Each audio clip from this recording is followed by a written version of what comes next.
Hi friends, మనం బ్రహ్మర్షి పితామహ పత్రిజీ గారికి ముందుగా ప్రణామాలు అర్పిస్తూ తులసీ దళం 1 నుండి వారు రచించిన తులసీ దళం 1 నుండి కొన్ని విషయాలను తెలుసుకుంటూ ఉన్నాము. సరి అయిన దృక్పథాలు అంటే ఈ క్రింది లాంటివి. నేను అనేది శక్తి, చైతన్యం, జ్ఞానం అనే మూడింటి సముదాయం. భౌతిక శరీరం అన్నది చైతన్యం వల్ల వచ్చేదే గాని చైతన్యం అన్నది భౌతిక శరీరం వల్ల జనించదు. చైతన్య విస్తరణకు అవధులు ఎప్పుడూ లేవు. చైతన్యానికి అసాధ్యం అన్నది లేనే లేదు. ప్రతిదీ తాత్కాలికమే. మన వాస్తవానికి మనమే ఎప్పటికప్పుడు ఎక్కడికక్కడ సొంత ఇచ్ఛతో సృష్టించుకుంటున్నాము.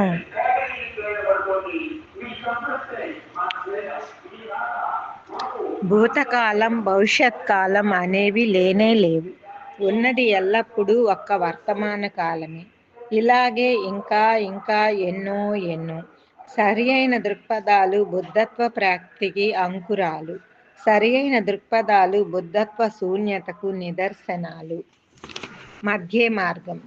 గీత మధ్య మార్గాన్నే సదా బోధిస్తుంది.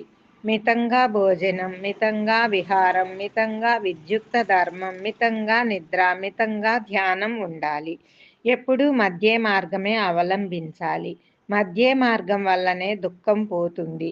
యుక్తాహార విహారస్య యుక్త చేష్టస్య కర్మసు యుక్త స్వప్నావబోధస్య యోగో భవతి దుఃఖః. అవబోధస్య అంటే ధ్యానము. ధ్యానం కూడా గంటలు చేయరాదు. ధ్యానం కూడా యుక్తంగానే ఉండాలి, మితంగానే ఉండాలి. ధ్యానం అన్నది వారి ఇహలోక ధర్మాలకు, నిత్య అవసరాలకు అడ్డు కాకూడదు. అతి సర్వత్రా వజ్జేత్. ధ్యానంలో కూడా అతి పనికిరాదు. మధ్య మార్గం గౌతముని అత్యంత ప్రధానమైన ఆధ్యాత్మిక సూత్రం. బ్రహ్మచర్యం అంటే కూడా నిజానికి సాంసారిక సుఖాలను సరి అయిన పాళ్లల్లో అనుభవించే మధ్య మార్గమే. బ్రహ్మ విహారాలు బుద్ధుడు నిర్దేశించిన సరైన ప్రవర్తనా సూత్రాలివి. ఒక బ్రహ్మజ్ఞాని సమాజంలో చరించే పద్ధతులు తెలిపే సూత్రాలు ఇవి. మైత్రి. మనకన్నా ఆర్థికంగా ఉన్నత స్థాయిలో ఉన్న వారి పట్ల కరుణ. మనకన్నా ఆర్థికంగా తక్కువ స్థాయిలో ఉన్న వారి పట్ల ముదితం. మనకన్నా ఆధ్యాత్మికంగా ఉన్నత స్థాయిలో ఉన్న వారి పట్ల ఉపేక్ష. మనకన్నా ఆధ్యాత్మికంగా తక్కువ స్థాయిలో ఉన్న వారి పట్ల.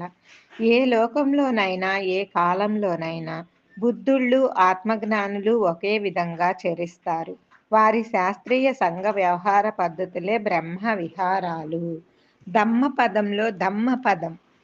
ధమ్మపదంలో బుద్ధ మహాత్ముడు చెప్పిన కొన్ని అమృత పలుకులు. అభిత్వరేత కళ్యాణే అనేది సంస్కృత పదం. మంగళదాయకమైన కర్మలను చేసేందుకు త్వరపడాలి. ఆరోగ్య లాభా సంతుష్టి పరమం ధనం. విశ్వాన పరమా జిజ్ఞాతి. నిబ్బానం పరమం సుఖం. ఆరోగ్య పరమో లాభ, సంతుష్టి పరమం ధనం.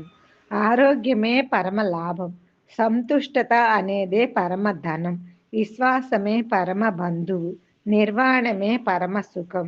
సుఖమత్తయ్యదా లోకే అదో పెత్తయ్యదా సుఖ.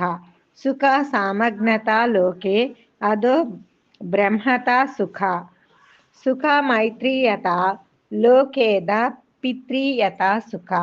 సుఖ శ్రమణత లోకేద బ్రాహ్మణత సుఖ. పైన ది పాళీ భాషలో శ్లోకం, తర్వాత అదే శ్లోకం సంస్కృతంలో ఉంది, తిరిగి తెలుగులో పత్రిసార్ చెప్తున్నారు. ఈ లోకంలో మాతృత్వం ధన్యం, పితృత్వం కూడా ధన్యమే. శ్రవణత్వం ధన్యం, బ్రాహ్మణ్యం ధన్యం. అప్పమత్తోహి జూయంతో పప్పోతి విపులం సుఖం అనేది పాళీ భాషలో యొక్క దాన్ని సంస్కృత భాషలో అప్రమత్తో హి ధ్యాయాన్ ప్రాప్నోతి విపులాం సుఖం. సంస్కృతం. అప్రమత్తుడైన ధ్యానించేవాడు విపులమైన సుఖాన్ని పొందుతాడు. అప్రమత్తుడై ధ్యానించేవాడు అంటే మనం ధ్యానం పట్ల ఎంత ఎరుకతో ఉండాలి అనేది అర్థం చేసుకోండి మిత్రులారా. అప్పమాదో అమద పదం, పమాదో మత్సునో పదం, అప్రమాదో అమృత పదం, ప్రమాదో మృత్యోహో పదం. అప్రమత్తతే అమృతతత్వం, ప్రమత్తతే అంటే ఎరుక లేకపోవటమే మృత్యువుతో సమానం అంటున్నారు. అత్తాహి అత్తనో నాదో. ధమ్మపదంలో బుద్ధుడు ఇంకా ఇలా చెప్పాడు.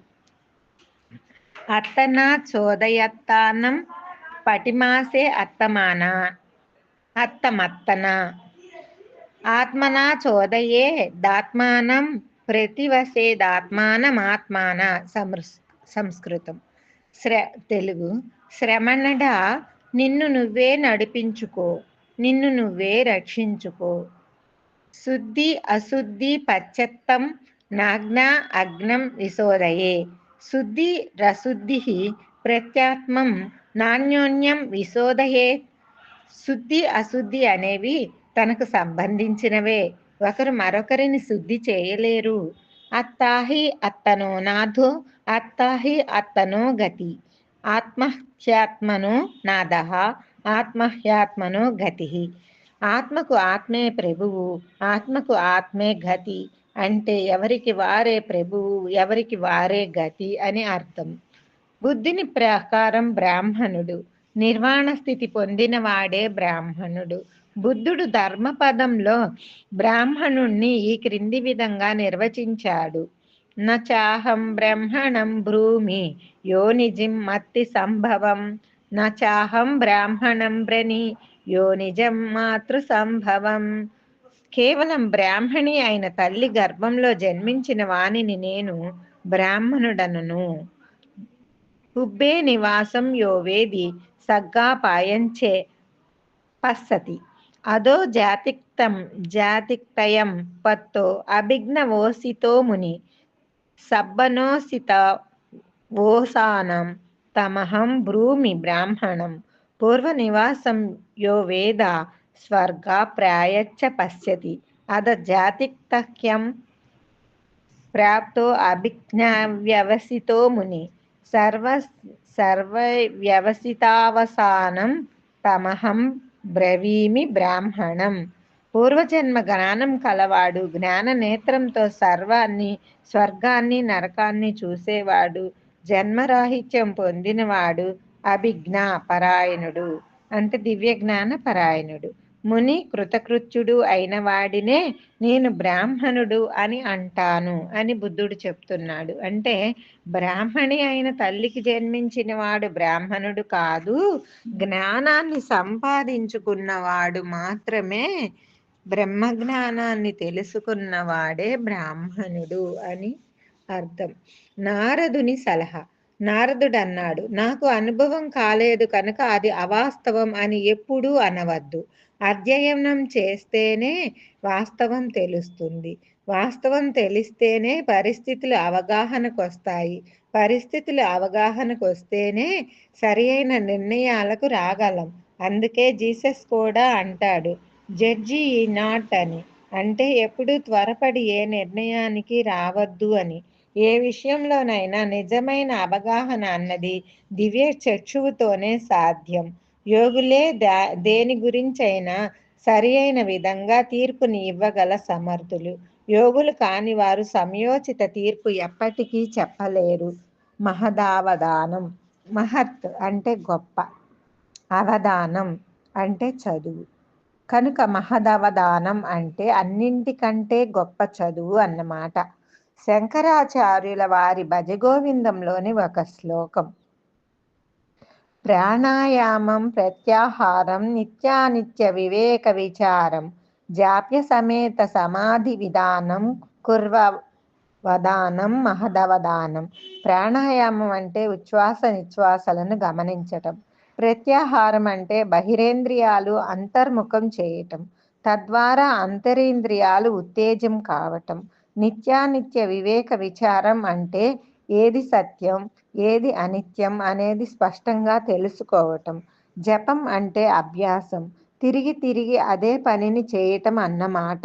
జాష్య సమేత అంటే జపంతో కూడుకుని ఉన్న.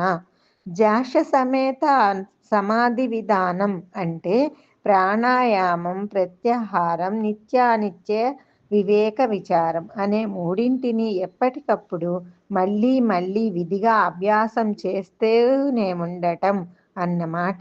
అదే సమాధి విధానం అంటే సమాధి స్థితికి దారి. కురు అవధానం అంటే ఈ చదువు చదువు అని. యోగ విద్యయే బ్రహ్మ విద్యయే అన్నింటికంటే గొప్ప చదువు అంటే మహదవధానం అని అర్థం. ఓం తత్సత్.